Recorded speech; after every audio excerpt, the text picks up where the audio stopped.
देखिए, आज के समय बांग्लादेश में इंडिया को लेके जो प्रोटेस्ट हो रहा है, दिस इज़ क्वाइट कंसर्निंग। अगर बांग्लादेश अपनी मनमानी ऐसा ही करता रहा तो हो सकता है कि इंडियन गवर्नमेंट कोई भी स्ट्रॉन्ग स्टेप ले ले बांग्लादेश को लेकर।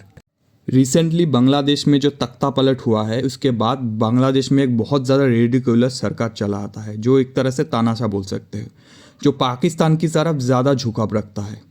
And this is concerning India के लिए। ये सरकार आने के बाद बहुत ज़्यादा ख़राब हाल है बांग्लादेश की माइनॉरिटी कम्युनिटी का। इसके साथ साथ देश का जीडीपी का भी बहुत बुरा हाल हो चुका है। तो अभी बांग्लादेश में जो एक्सट्रीमिस्ट लीडर है वो शिलीगुड़ी कॉरिडोर, जिसे चिकन नेक कहते हैं, मैं तो नहीं कहता, पर जो मीडिया बोलता है चिकन नेक, उसको हथियाने की कोशिश कर रहा है बांग्लादेश पूरी तरह से। और ये लोग सपना देखते हैं कि भारत के 7 सिस्टर्स को दखल करके ये अपना ग्रेटर बांग्लादेश बनाएंगे। ये है उसका मैप। मेरे ख्याल से सपना देखना अच्छी बात है, पर दिन में नहीं, रात में। और बांग्लादेश ने इस मैप का नाम रखा है सल्तनत बांग्ला। तो आज हम देखेंगे बांग्लादेश और इंडिया का मिलिट्री कैपेसिटी कितना है, कौन किस पे ज़्यादा भारी पड़ता है। सिर्फ चीख चीख के बात बोलने से तो कुछ नहीं होता है। मैं पॉइंट और प्रूफ के साथ दिखाऊंगा आज। तो पहले आते हैं ग्लोबल रैंकिंग पे। इंडिया है 4 और बांग्लादेश है 40। डिफरेंस तो है भैया। अगर हम देखें दोनों देश का एक्टिव मिलिट्री कैपेबिलिटी, तो इंडिया का है 14,55,550 और बांग्लादेश का 1,60,000। और हम रिजर्व आर्मी कैपेबिलिटी देखें तो इंडिया का 11,55,000 और बांग्लादेश का 65,000।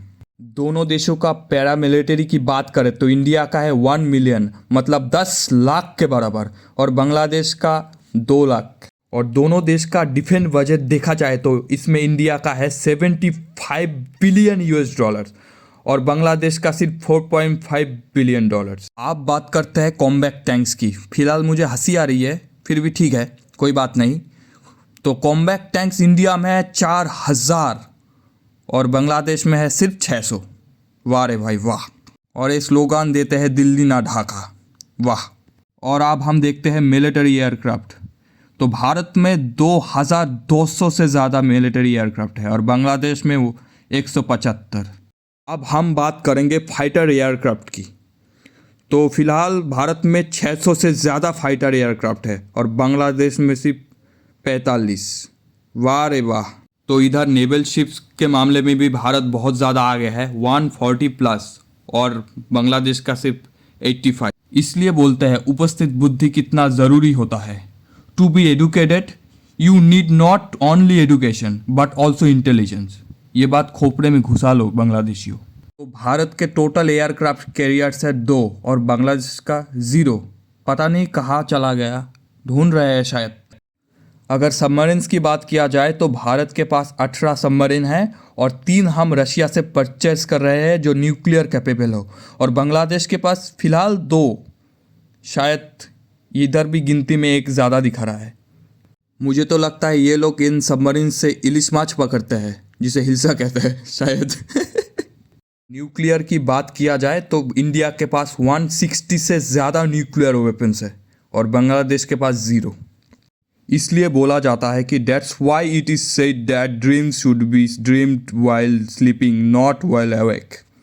For your kind information, India is a nuclear tribe country. इसका मतलब हम जल, स्थल या वायु तीनों जगह से न्यूक्लियर वेपन दागने में कैपेबल है। समझ रहे हो ना?